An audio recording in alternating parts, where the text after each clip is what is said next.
Olá, querido amigo, querida amiga, que a graça e a paz de Jesus esteja sobre a sua vida. Estamos aqui conectados para estudar a Palavra de Deus. E hoje nós vamos estudar, nesse momento nós vamos estudar um tema muito importante. E antes de estudarmos a Bíblia, eu convido você a pegar a sua Bíblia para que você possa conferir todos os textos que serão mencionados, você possa conferir se tudo está realmente de acordo com a palavra de Deus. Mas antes de iniciarmos o estudo da Bíblia, curva a sua fronte e vamos juntos orar ao nosso Deus. Soberano Deus e eterno Pai, louvado e exaltado seja o teu nome, Senhor. Pai de amor, nós te agradecemos pelo privilégio que temos de estudar a tua palavra. Guia, Senhor, a nossa vida e neste momento nos instrua nas Sagradas Escrituras. Oramos no nome de Jesus. Amém. Querido, que bom que você está assistindo este vídeo, que você está estudando a Palavra de Deus. Lembrando que é importante que você responda o link desse estudo bíblico que também possivelmente estará sendo enviado para você, ok? Estude, responda, para que o seu aprendizado possa ser cada vez mais profundo na Palavra de Deus. Hoje nós vamos falar sobre algo muito importante. O título é Jesus sim, igreja não? Pois é, um certo artista estava cantando uma apresentação e de repente ele começou a falar de Jesus, etc e tal, e as pessoas ouviam atentamente, mas chegou um momento que ele resolveu falar de igreja. E as pessoas começaram então a gritar: Jesus sim, igreja não. Bom, infelizmente isso é algo que muitos têm falado. Querem Jesus, mas não querem uma igreja. Sabe, isso se dá por causa de alguns detalhes importantes, alguns detalhes até mesmo preocupantes. Muitos não frequentam uma igreja por causa das lideranças das igrejas que existem, por causa dos pastores que estão extorquindo dinheiro, rios de dinheiro das pessoas, se enriquecendo, tendo fortunas. Sabe, meu amigo, isso infelizmente tem envergonhado o evangelho. Pessoas que têm usado dele para se enriquecer. E alguns dizem que não frequentam uma igreja por causa disso. Outros dizem que não frequentam porque tem um vizinho, um amigo que frequenta a igreja, mas não vive à altura do evangelho, não dá um bom testemunho. Outros dizem: existem tantas igrejas, como saber qual é a igreja que eu devo frequentar? Então eu fico sem igreja. E os desigrejados têm aumentado cada vez mais o seu número. Pessoas que dizem acreditar em Deus, mas não querem frequentar uma igreja. Agora pergunta a você, será que é importante nós nos reunirmos, nós congregarmos, nós estarmos num templo, em uma igreja? Vamos à palavra de Deus e veja o que a palavra de Deus diz para nós. Em Salmo 50, versículo 5 diz: congregai os meus santos, os que comigo fizeram aliança por meio de sacrifício. Congregai, ajuntai os meus santos. Em Hebreus 10, 25, agora no Novo Testamento, a Bíblia nos diz: não deixemos de congregar, como é costume de alguns. Antes façamos admoestações, e tanto mais quanto vedes que o dia se aproxima. Meu querido amigo, minha querida amiga, é importante que nós estejamos congregando como igreja, reunindo-se, nos ajuntando em um local para adorar a Deus, para fazermos admoestações, para buscarmos a presença de Deus. Deus não é a favor de um ministério de desigrejados.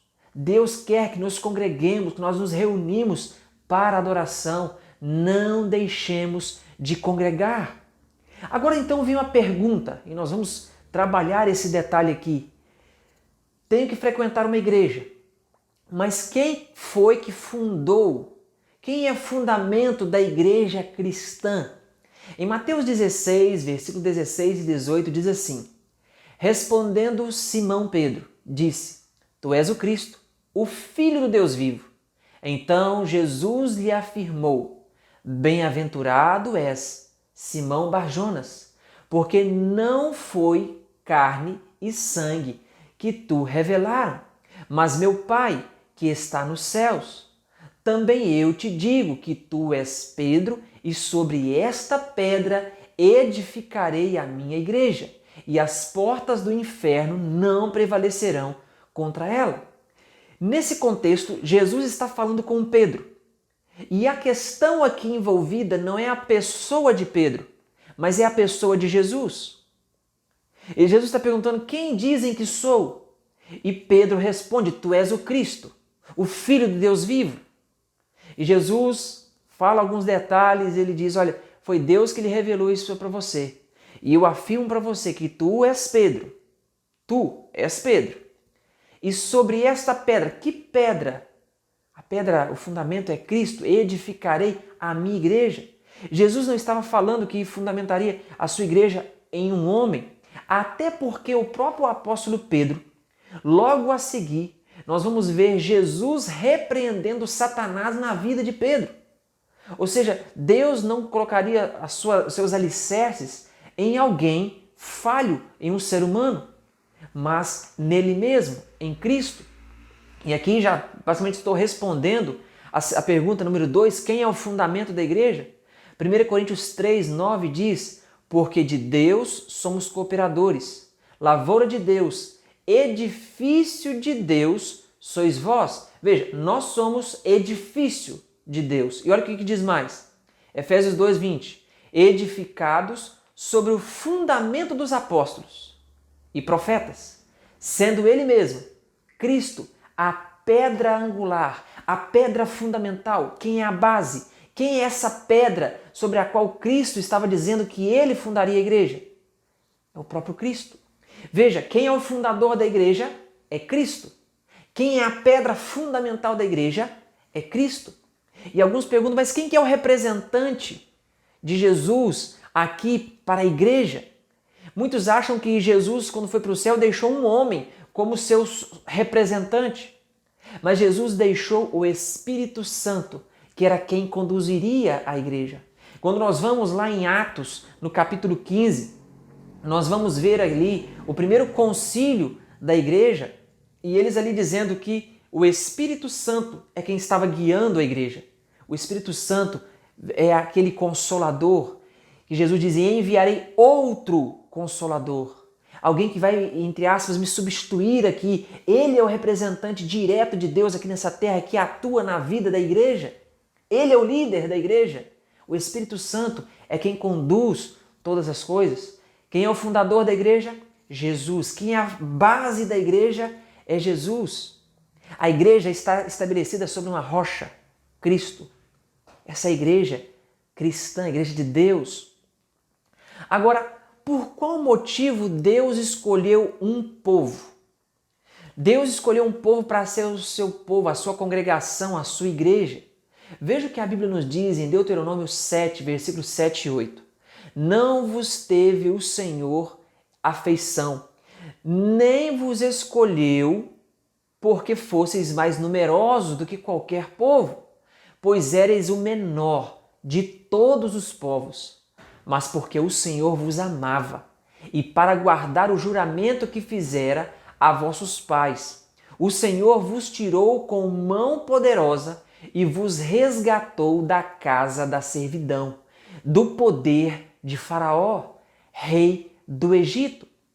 Veja, queridos, por que Deus chamou um povo até ele? Por que Deus quis que um povo se aproximasse dele? Não foi por beleza, não foi por números, mas foi por amor, pela promessa que Deus havia feito de resgatá-los. Deus salvou o povo do Egito, o povo foi a sua igreja ali no deserto. Atos 7,38 diz: é este Moisés quem esteve na congregação no deserto, com o anjo que lhe falava no monte Sinai e com os nossos pais, o qual recebeu palavras vivas para nos-las transmitir. Veja, querido, o povo de Israel no deserto é chamado de congregação de Deus, de igreja de Deus. Sabe, querido, Deus chamou um povo não por beleza, não por números, porque a Bíblia está dizendo que o povo de Israel era um número pequeno comparado às outras nações, mas Deus os amava, Deus tem uma promessa a cumprir. E assim também Deus chama uma igreja, porque Deus tem uma promessa a cumprir. Lá em 1 Pedro, 2, 9 e 10 diz: vós, porém, sois raça eleita, sacerdócio real, nação santa, povo de propriedade exclusiva de Deus, a fim de proclamar-lhes as virtudes daquele que vos chamou das trevas para a sua maravilhosa luz. Vós, sim, que antes não erais povo, mas agora sois povo de Deus, que não tinhais alcançado misericórdia, mas agora alcançastes misericórdia. Meu querido amigo, minha querida amiga, Deus aqui está falando para nós, para cada um de nós. Por que o texto aqui que diz, vós que não erais povo, mas agora sois povo? Deus também está falando aos gentios que antes não recebiam o evangelho, mas agora Deus está falando, vocês que não pertenciam, entre aspas, ao povo de Deus, mas agora vocês são meu povo. Vocês são nação santa, raça eleita, povo de propriedade exclusiva de Deus. Sabe, Jesus pagou um alto preço por nós, para nós hoje sermos representantes dele, ser igreja dele aqui nessa terra. Queridos, Deus não chama uma igreja para essa igreja se exaltar, mas Deus chama uma igreja para essa igreja exaltar a Cristo, a fim de proclamar-lhes as virtudes daquele que vos chamou das trevas para a sua maravilhosa luz. O propósito da igreja é exaltar a Cristo, é proclamar o Evangelho. Este é o propósito da igreja. Não é enriquecer um líder religioso, não é exaltar o seu próprio nome, mas é exaltar a Cristo. Não é colocar na fachada da igreja a foto de um homem, mas é exaltar a Cristo.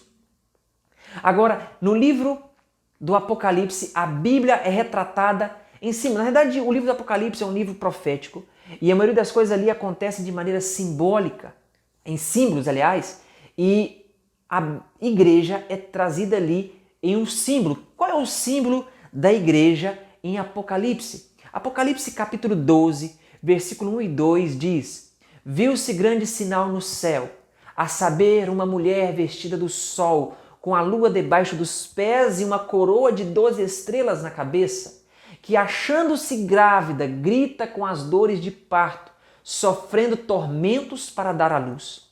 Veja, meus amigos, minhas amigas, querido irmão, minha querida irmã, a Bíblia aqui em Apocalipse está relatando uma visão de uma mulher.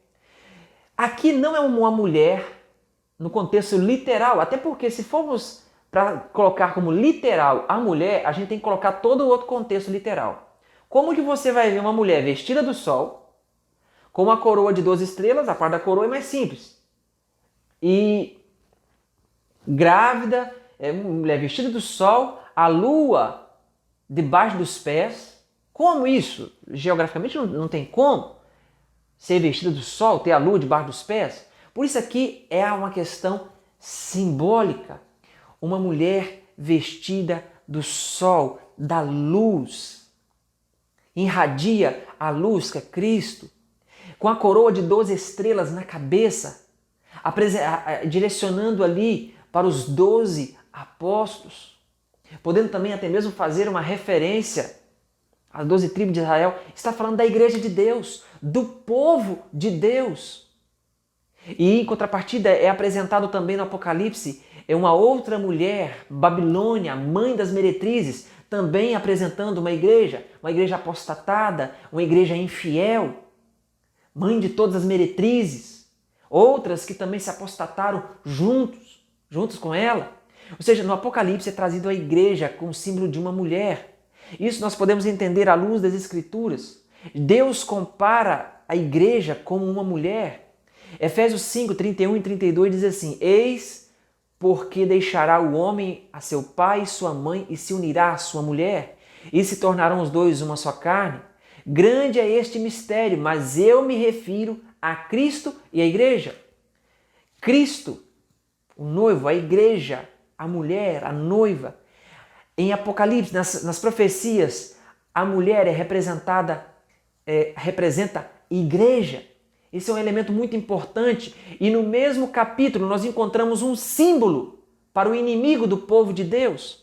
Apocalipse 12, versículo 3 ao 5 diz assim: Viu-se também outro sinal no céu, e eis um grande dragão,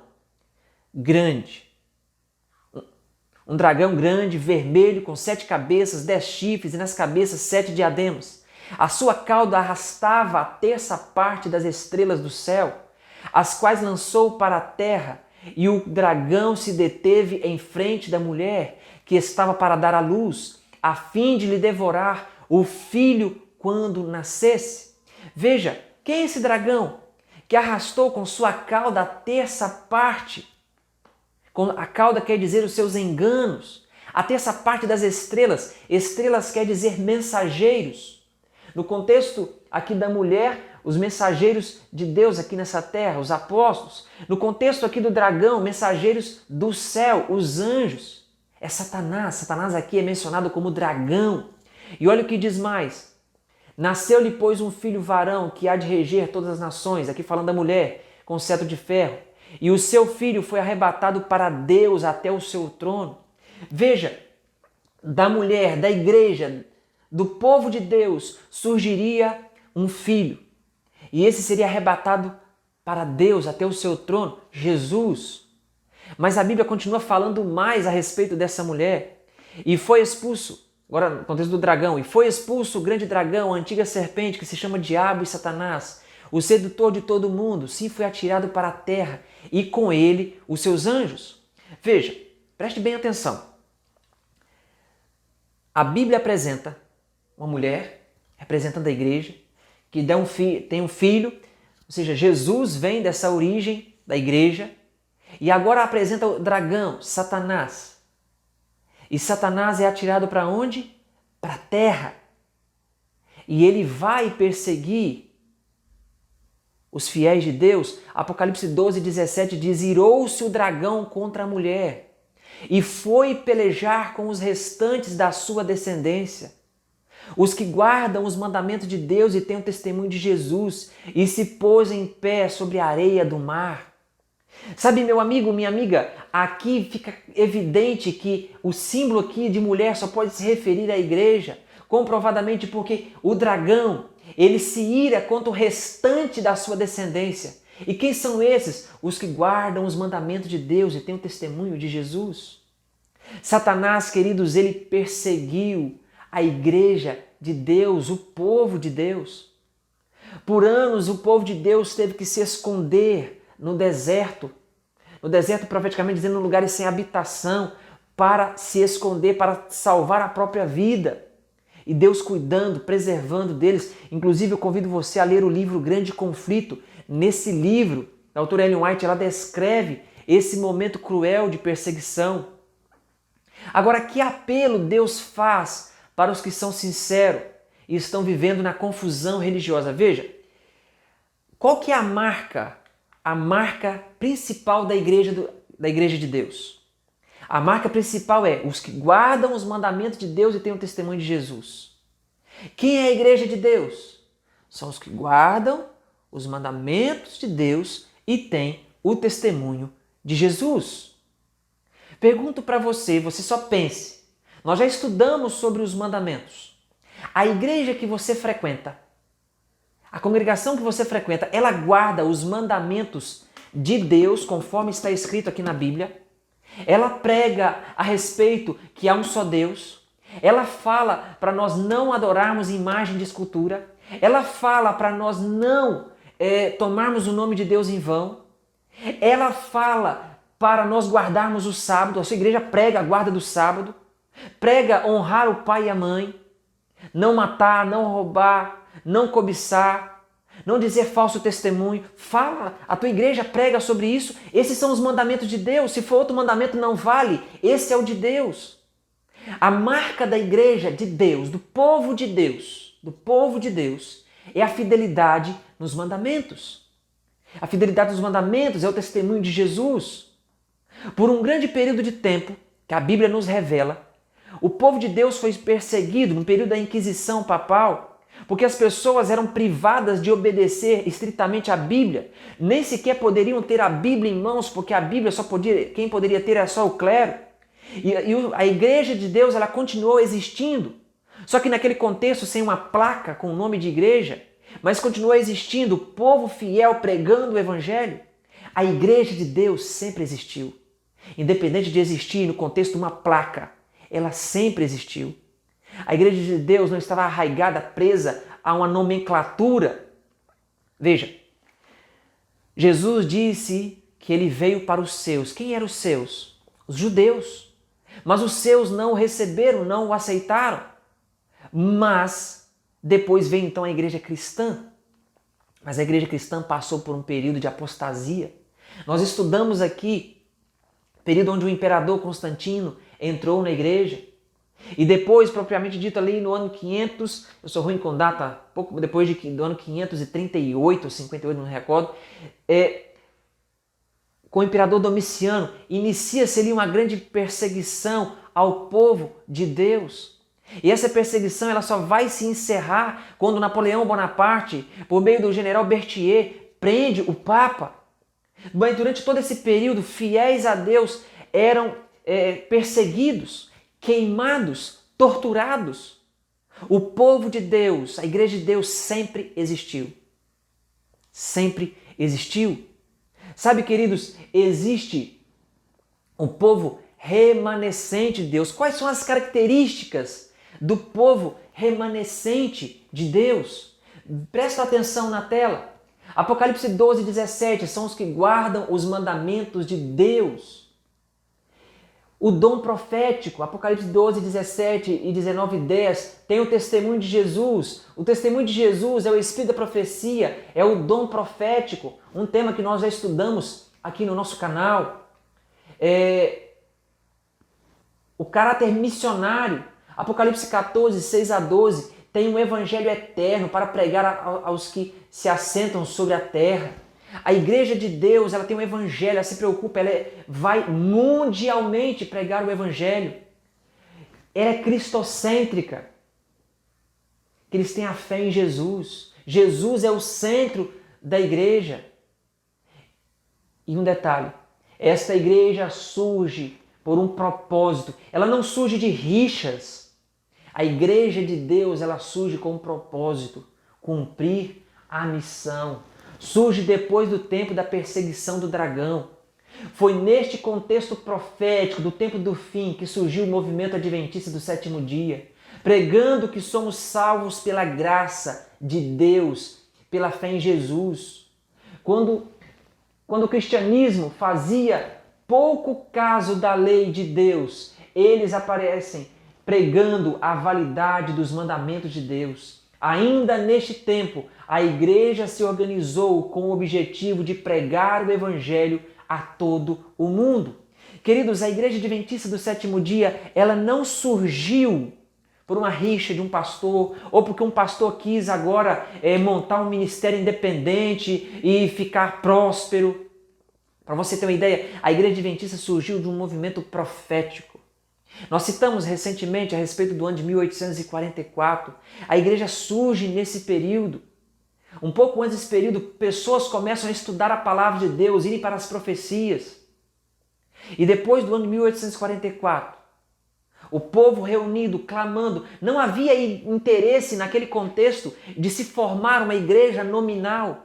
Havia ali pessoas da igreja metodista, batista, diversas igrejas, pessoas reunidas com um único propósito: estudar a Bíblia, pregar o Evangelho, falar da volta de Jesus, salvar vidas. Só que chegou um momento em que a igreja precisou se organizar, porque eles viram, porque se eles não se organizassem, colocassem o nome de uma igreja, aquele movimento especial profético, eles teriam dificuldades em avançar com a pregação do Evangelho. Então se instituiu o nome Igreja Adventista do Sétimo Dia. Igreja Adventista. Por que Adventista? Porque pregamos a volta de Jesus. Jesus é o centro da igreja. Do sétimo dia, referência ao quarto mandamento e à lei de Deus como está na Bíblia. A Bíblia nos apresenta que a igreja de Deus, o povo de Deus, é aquele especialmente que guarda os mandamentos de Jesus, que tem a fé em Jesus, que prega o Evangelho. Mas há um detalhe, queridos. Há um detalhe sobre esse contexto da igreja que eu quero apresentar na tela para você. Existe, queridos, a igreja visível, o remanescente.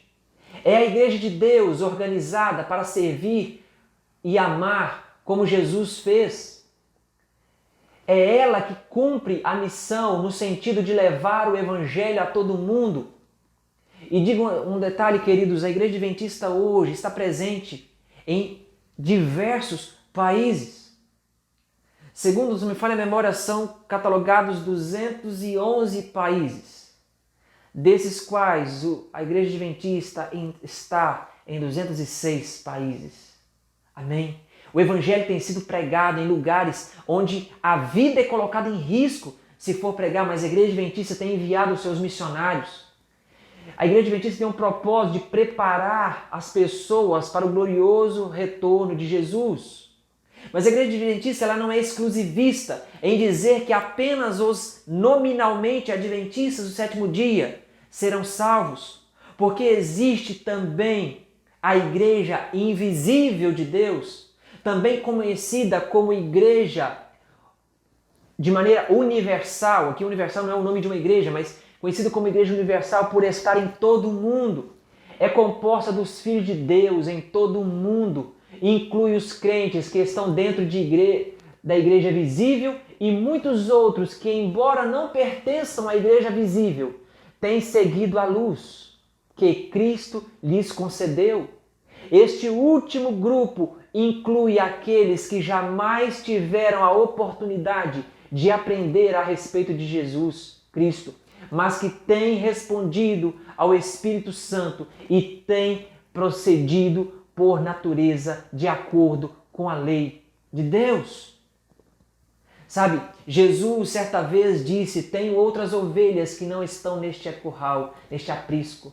Devo trazê-las também, elas ouvirão minha voz e haverá um só rebanho e um só pastor. Queridos, existem fiéis em diversas religiões. Existem pessoas em diversas religiões, mas a Bíblia está dizendo, Jesus está dizendo, convinha a mim conduzi-las para um só aprisco, a um só povo. Como eu disse, existe a igreja visível de Deus. Que igreja visível é essa? A igreja que tem um nome, que institucionalmente prega o Evangelho, que tem o foco de levar o Evangelho a todo mundo. E, queridos, eu não tenho medo de dizer isso, é a Igreja Adventista do sétimo dia. A Igreja Adventista do sétimo dia tem pessoas falhas lá dentro? Tem, eu sou uma. Eu sou uma pessoa falho. Afinal de contas, aquele que diz que é perfeito, ele já está pecando. Mas, queridos, a igreja foi levantada com um propósito: levar a mensagem ao mundo. A igreja prega a salvação pela graça. A Igreja Adventista prega a fidelidade a Deus nos mandamentos por amor a Cristo. E tem a marca: os que guardam os mandamentos de Deus e têm o testemunho de Jesus. Mas como eu disse aqui, existe a igreja invisível. Pessoas que estão em diversos lugares, até mesmo em outras religiões, que com o pouco que já conheceram, têm seguido e têm sido fiéis. Pessoas que não tiveram a oportunidade de ouvir sobre a guarda dos mandamentos, mas que no que aprenderam têm sido fiéis. Mas Deus hoje está chamando você que pertence a outra igreja, mas essa igreja não guarda os mandamentos de Deus, não é fiel a Deus. Deus está falando para você: venha. E olha o que a Bíblia diz mais. Babilônia é descrito como a igreja apostatada. Aquelas igrejas que não pregam a verdade da palavra de Deus, que pisam nos mandamentos de Deus, que desfazem o que a Bíblia diz, que vivem extorquindo o dinheiro das pessoas, vivem do enriquecimento ilícito, pregam mentiras para agradar alguns. Olha o que a Bíblia nos diz. Que apelo Deus faz para aqueles sinceros que estão vivendo no meio da confusão religiosa. Apocalipse 18:4 diz: ouvi outra voz do céu dizendo: retirai-vos dela, povo meu, para não serdes cúmplices em seus pecados e para não participardes dos seus flagelos. Sabe, querido, Deus está falando algo importante para mim e para você. Sabe, essas igrejas que pregam a mentira, que pisam na palavra de Deus, porque meia verdade é a mesma coisa que uma mentira.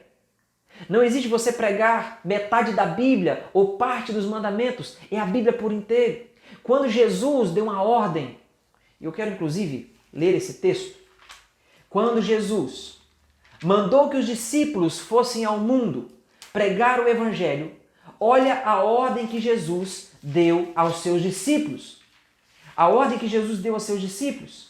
Mateus, no capítulo 28, versículo 19. Ide, portanto, fazei discípulos de todas as nações, batizando-os em nome do Pai, do Filho e do Espírito Santo, ensinando-os a guardar todas as coisas que vos tenho ordenado.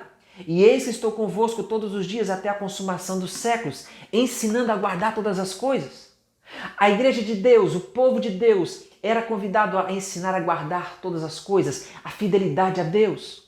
Se a sua igreja, onde você está frequentando, não ensina a guardar todas as coisas, não ensina a guardar toda a palavra de Deus, se aonde você frequenta, o seu líder religioso diz que as leis foram abolidas, pisa nos mandamentos de Deus, Deus está falando, sai dessa igreja, vá para o povo, vá para a igreja que prega os mandamentos de Deus. Queridos, não é o pastor Newton que está falando, é Deus que está falando. Sai dela, povo meu. Jesus está falando, tem outras ovelhas que não estão nesse aprisco, convém a mim conduzi-las. Como é que ele conduz? Ele conduz por meio dos seus mensageiros. Deus hoje está falando com você, filho, filha, entregue a sua vida a Jesus.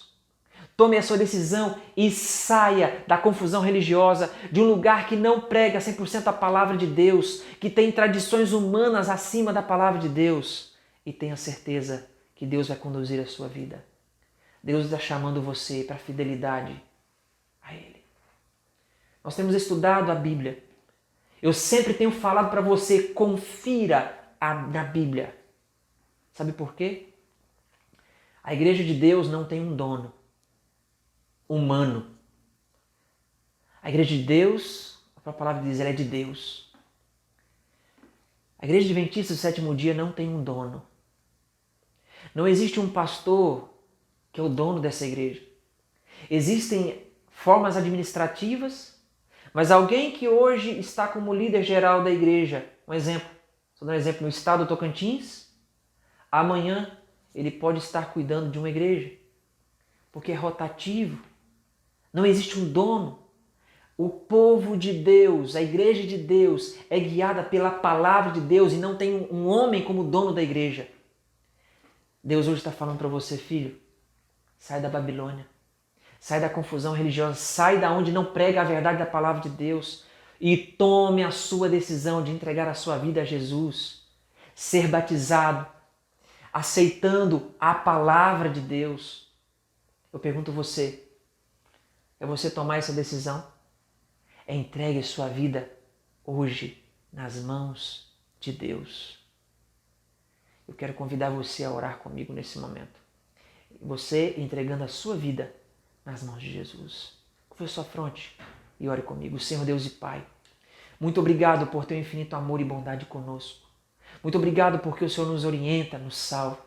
E a Bíblia nos deu detalhes das características da igreja verdadeira, do povo remanescente do Senhor, do pequeno povo que vai levar a mensagem adiante. E aqui, ó Pai, nós entendemos que é o povo que guarda os mandamentos de Deus. E profeticamente, ó Pai, nós vemos na palavra do Senhor que este povo, a igreja adventista do sétimo dia, visivelmente é a igreja do Senhor que tem levado a mensagem a todo o mundo em testemunho em todas as nações, que tem avançado cada vez mais com a fidelidade ao Senhor, propagando a mensagem de fidelidade a Ti, de salvação em Jesus, ó Deus. Este filho, esta filha que nesse momento está ouvindo esta mensagem, está passando por conflitos talvez em sua mente porque viveu a vida inteira numa tradição religiosa, mas que não prega a palavra de Deus. E agora se vê numa situação complicada, mas o Senhor agora com teu Santo Espírito é quem vai conduzir o coração desta filha, deste filho, para que tome a decisão e ouça a voz do Senhor. Não é a voz do pastor Newton, mas é a voz do Espírito Santo falando ao ouvido dela. Venha para a palavra de Deus. Venha para a verdade da palavra de Deus, para a fidelidade a Deus. Nós entregamos a vida deste filho e dessa filha em tuas mãos. E o fazemos no nome de Jesus. Amém. Querido, que a graça e a paz de Jesus esteja sobre a sua vida. Que Deus lhe abençoe.